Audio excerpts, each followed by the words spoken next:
Why are we discussing LinkedIn? Why are people interested in LinkedIn? Well, in Ireland, for the Irish audience here, there are over 400,000 profiles, which is 10% of the entire population, which is a huge chunk of the professional population. Worldwide, LinkedIn announced that they reached their 100 millionth profile yesterday. I believe they actually reached it the day before, but announced it yesterday. And in Ireland, it's the ninth most popular website, according to Alexa.com.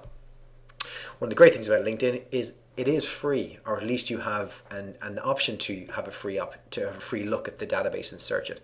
And I'm going to be exploring it from the point of view of a free account and from a $30 a month account as well. You can also upgrade to a $50 per month account, which gives you more in-mails, and you can go full access, which I believe is costing around €5,000 per recruiter per year, which includes 50 in-mails per month if you wish. And for those of you who can afford that and wish to do that, I salute you. So here's what we're going to cover today.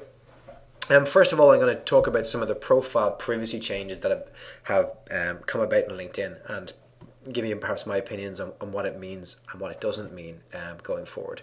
We're going to discuss LinkedIn Skills, which is a really good new feature that I think gives you the ability to find nice rich data on lots of different things for your recruitment assignments. We're going to talk about the changes that LinkedIn have brought in around adding third degree connections to your network. We're going to talk about messaging group members. There's been a lot of talk about that and how it's changed on LinkedIn, and we're going to examine exactly what has changed, if it has at all. We're going to keep on groups and talk about some of the changes in group admin functions, which probably came in about 6 weeks ago. We're going to talk about the group jobs tab and what's changed and what you need to be aware of when you're looking at that as well. We're going to discuss company profiles, and we're then going to discuss X-ray search from Bing or Yahoo. I just got a note there from Heather about the fact that the number for the audio is engaged. Please do try again, Heather. If not, if you log off and log back on again and dial the number that's given to you on the screen, you should get the audio. So X-ray search from Bing and Yahoo has changed dramatically, and you need to be aware of it if you do X-ray search LinkedIn, what to do and some tips and hints on that as well. So I'm going to spend most of this webinar in LinkedIn, so if you bear with me, I'm going to jump back out and we're going to look at a free account that I've created and we used for our candidate webinar last week.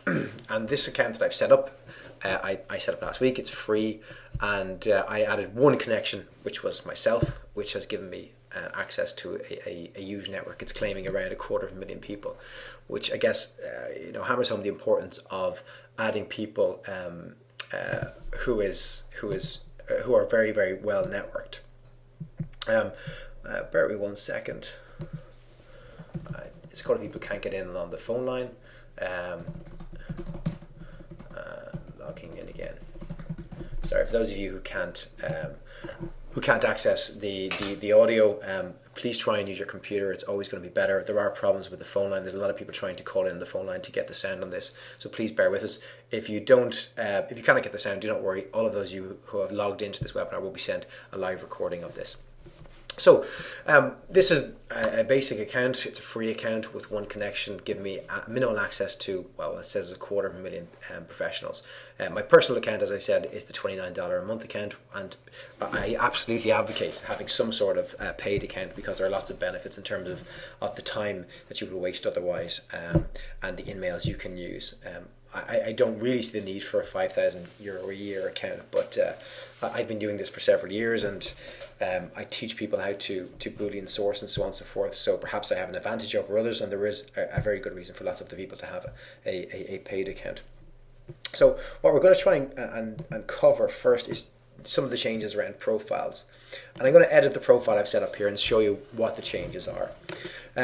So first of all, there's a couple of additional sections that individuals can add.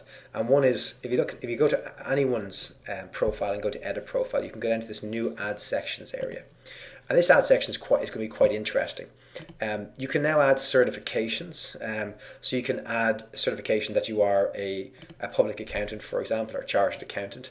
And it actually asks you to name your certification, and you can put your number and license number and when you obtained it, etc. From within that. It's an interesting thing because I imagine that this is going to become something that you can then search going forward. So whereas most people just add it as an educational item and it's quite unstructured, I'm gathering that LinkedIn are trying to make that more structured, which in the long run is going to be very good for recruiters, because you'll be able to find people who have very specific qualifications. I imagine over time they might have a default list that you'll have to choose from. I've no doubt that you'll have to pay for that ability, so it's adding to the premium features. But I guess we have to realize that LinkedIn is a business, and you have to appreciate what they're trying to do there. Other sections you can add, that's most interesting to me, is languages. So again, they're trying to encourage people to say that you have fluency or near fluency. In fact, there's a set standard that you can pick from. So elementary proficiency, limited working knowledge, professional working knowledge, full professional proficiency, and you can pick each language and you can add them in there. So I think that's going to be very interesting going forward, because you're going to be able to target people by the languages they have. And multilingual recruitment in Ireland, as I'm sure it is elsewhere, is a really, really important thing. And at the moment you're hoping that people might have some reference to the country they're originally from, which would suggest they have a certain language skill. So LinkedIn seems to be working hard to try and add that as a field that most people will be encouraged to put in over time. Other interesting feature with regard to profiles, apart from those additional things you can put in there, are the ability to add skills. And this is an extra tab that for keywords is going to be really important for people to look at. So you're basically allowed to go on in that same section, add sections. You can fill in additional skills that you have, and it's free text to put in. Basically, you have, for example, accounting skills. You maybe have social media, and you can say, that I've got recruitment skills. What type of recruitment? Well, okay, I've got contract recruitment experience, let's say, and I've got an expert level, and I've been doing this for 13 years, whatever it might be. Again, I feel it's going to be something that will be then translated into the searchable fields. There already is a beta years of experience search field that's available on premium LinkedIn accounts, and I imagine this will further improve that and make it a lot more accurate. I've tried it in the past and it hasn't been terribly accurate.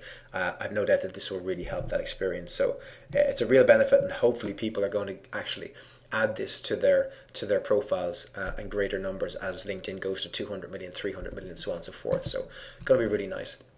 So that's skills. I'm going to show you skills in a different context in 2 seconds, but on the home page, if you now notice, you can, I guess, there's more encouragement within your settings to actually to make your I guess give you the ability to make your public profile less public, if you like, or less searchable. If you're if you're an X-ray searcher, this is of great concern perhaps to you.